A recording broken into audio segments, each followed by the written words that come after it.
The first story that I want to share with you is something that happened November of last year. No, so last year po, as you know, I worked for Hallow, the Catholic prayer and meditation app, and late October of last year, we released a collection in the app called Exorcism 101 to help people learn about spiritual warfare.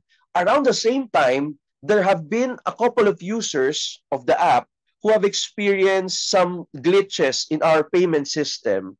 And so I started calling up people who, according to our system, did not get charged correctly. No, yung mga hindi po gumana yung mga credit card, GCash. So isa-isa ko po silang tinawagan. It was just a routine phone call meant for me to troubleshoot the payment system errors of our users. So meron po akong tinawagan na taga-kabanatuan.